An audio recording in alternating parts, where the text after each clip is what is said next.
Now, the same government that tells you they need to capture all of your personal information, store it, and analyze it for your safety, of course, also is the same government that is wiping out information showing how people have been harmed by vaccines. Of course, we have a vaccine court in this country that was created back in 1986. It was done because there were so many claims against the vaccine companies. They were afraid that they would drive big pharmaceutical out of business, or at least hurt its profits. So basically, if you're harmed by vaccines, you go to this vaccine court, which is essentially a judge making a single determination, not a real trial where you could get full compensation. Now, in this vaccine court, they have, as these cases come in, they publish the number of cases and what they're referring to. And they're now scrubbing the last couple of years of data. This is from Cheryl Atkinson. She was a reporter, of course, for mainstream media. She was an establishment reporter. She got tired of the lying going on there. She's doing her own investigation work, some good investigation work here. Government wipes recent vaccine injury data from the website. They say a recent rise in vaccine victims' court decisions and concessions are not reflected in the revised government data. In March, the federal government removed the latest vaccine injury court statistics, more than a year's worth of data, from one of its publicly reported charts. It was an abrupt departure from the normal practice of updating the figures monthly.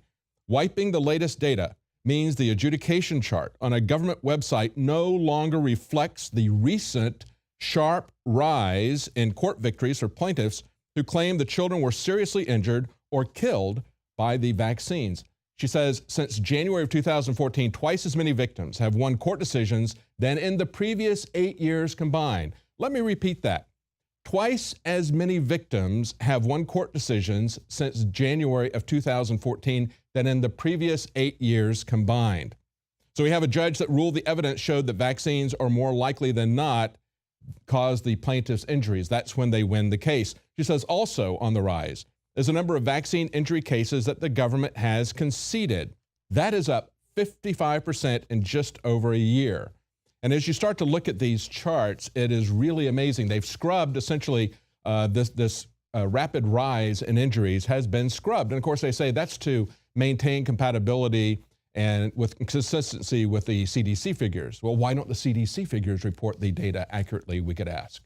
Now, we see this is not just in the United States, it's also in the UK. An article that just came out today in The Independent says thousands of teenage girls enduring debilitating illnesses after routine school cancer vaccination. This, of course, is the infamous HPV vaccine, which Rick Perry tried to mandate in Texas.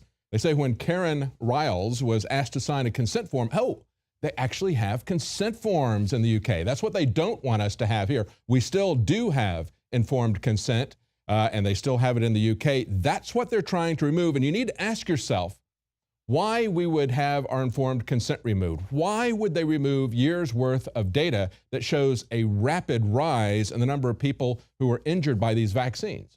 Well, of course, they know that if you know all of this, just like if you knew what was in these secret trade partnership agreements, which are really treaties, if you really were informed, you wouldn't stand for what they're doing to you. So let me give you this particular case that they run down here. This is a lady, Karen Riles. She was asked to sign consent forms so her then 13-year-old daughter, Emily, could be vaccinated against cervical cancer. Yet the past 4 years have turned into a nightmare for the family as Emily soon suffered side effects. Only 2 weeks after her first HPV injection, the teenager experienced dizziness and nausea. They say the symptoms grew increasingly worse after the second and third injections, and I went to A&E several times with severe chest and abdominal pains, as well as difficulty breathing, she said. She's now 17. One time, I couldn't move anything on one side of my body. I didn't know what was happening. Now, they say that prior to this, she was very healthy. She had an unremarkable medical history. She was also very involved in athletics. She was on the hockey, netball, athletics team. She was a keen dancer, they say. Now, listen to the way she was received by the doctor when she went in. She said, every visit to a doctor was met with rolled eyes, said her mother. Every mention of the HPV vaccination was met with hostility, with ridicule. You know, she must be some kind of a conspiracy theorist because vaccines would never harm anyone. That's the lie they want you to believe. That's the lie where they will remove the data from the vaccine court's published information to keep you believing that lie. She says, we were eventually referred to a local pediatrician who told her to push herself to get back to normal. Yeah, just think positive thoughts. It doesn't matter what that stuff did to you that we injected with you. She says, we all feel tired in the morning, she told Emily. That was one of the remarks regarding her complete exhaustion. Now, if you look at this chart on here, you'll see that the number of people that have reported drug reactions in the UK, you see down at the bottom of the chart, the HPV, that's way higher than anything else. Has about 8,200 cases. Those are just the ones that were reported, and that was just in the UK.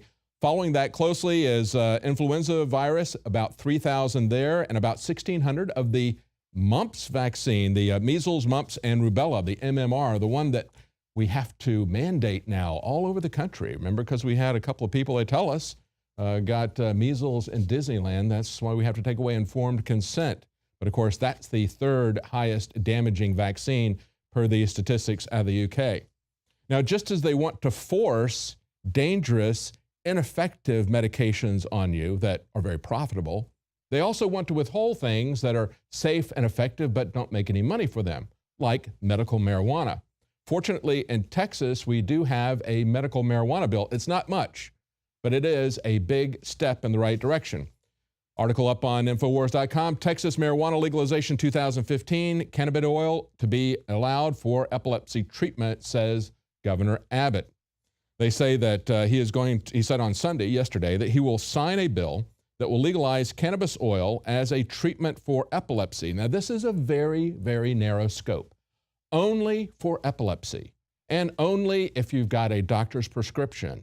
And I haven't seen all of the details about how you get that, but I've heard reports that, of course, you're going to have to try all the other therapies that are offered by the big pharmaceutical companies before you will be allowed to do that. Nevertheless, there's about 150,000 people in Texas, they presume, that are suffering from epilepsy that cannot get any relief from pharmaceutical synthetic drugs.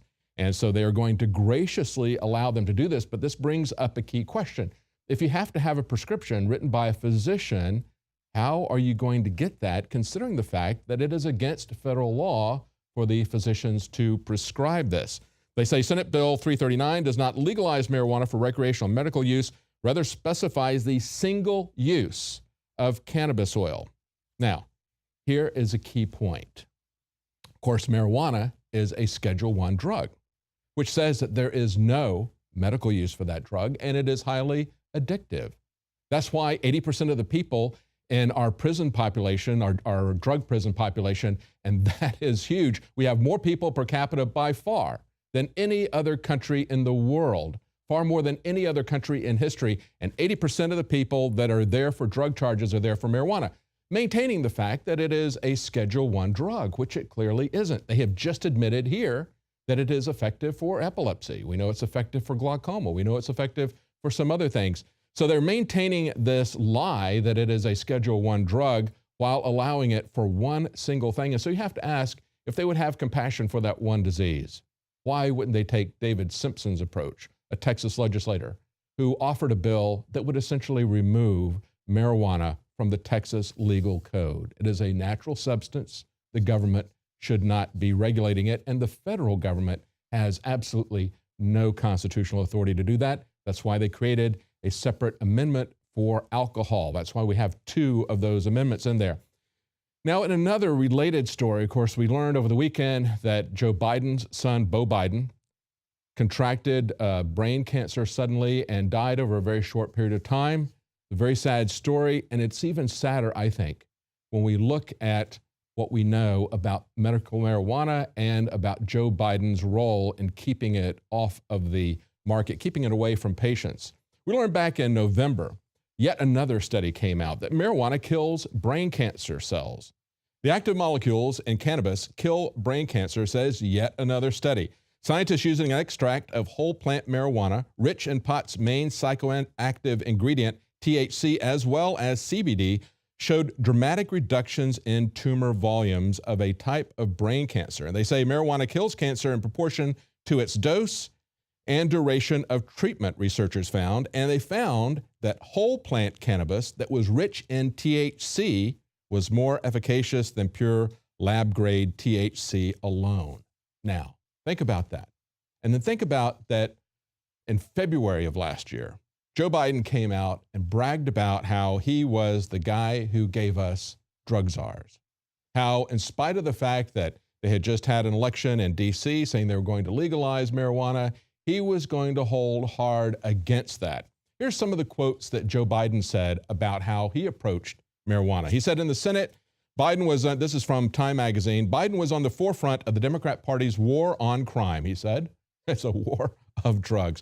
Authoring or co-sponsoring legislation that created the federal drug czar and mandatory minimum sentencing for marijuana. So he's the guy that gave us our first drug czar. Remember when we had William Bennett, we had our first czar. We went full-on authoritarian, like one of the worst Russian rulers. We took that name on. We came up with mandatory minimums. That was Ronald Reagan and Joe Biden in there, sending people to jail for a massive amount of times. So many people going to jail for so long that they had to let out violent criminals so that they could fulfill the mandatory minimum requirements of Joe Biden and Ronald Reagan. And so he says, I'm not only the guy who did the crime bill and the drug czar, but I'm also the guy who spent years when I was chairman of the Judiciary Committee, chairman of the Senate Foreign Relations Committee, trying to change drug policy relative to cocaine, for example, crack and powder. That was probably about the same time that the government was bringing in crack cocaine to finance the Iran-Contra scandal. But isn't it sad that just as we saw with Dennis Hastert being hoisted by his own petard, he's facing jail time, not because of sexual crimes that have long since passed the statute of limitation, even though he should be going to jail for that. No, if he goes to jail, it will be for structuring his cash withdrawals, something that he put in, the Patriot Act, something he helped to shepherd through with the Patriot Act. And so here we see yet another one of these politicians whose family and who has personally been struck by the consequences of the evil laws that they have passed. Joe Biden's son dying, perhaps, I don't know, but perhaps he could have been helped. Perhaps his life could have been extended. Perhaps he could have even have been cured. But no, we can't have safe and effective medication. We need drug czars and we need mandatory minimums.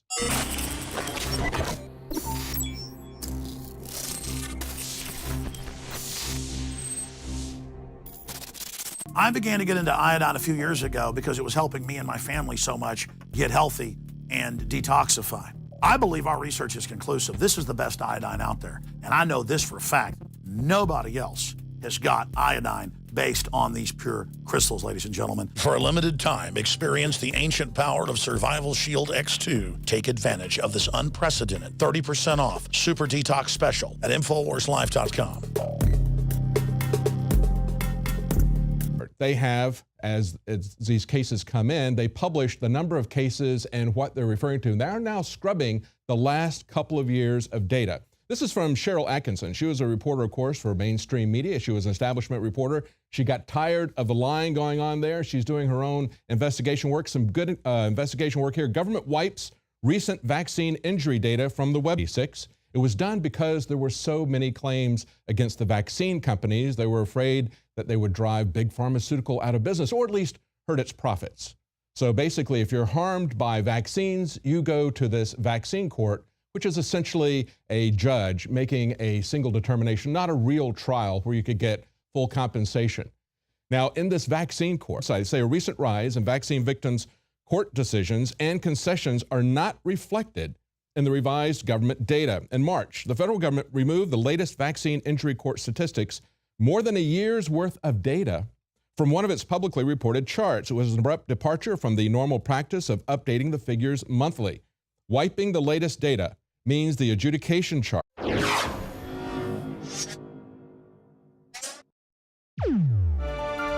Now, the same government that tells you they need to capture all of your personal information, store it, and analyze it for your safety, of course, also is the same government that is wiping out information showing how people have been harmed by vaccines. Of course, we have a vaccine court in this country that was created back in 1980. On a government website no longer reflects the recent sharp rise in court victories for plaintiffs who claim the children were seriously injured or killed by the vaccines.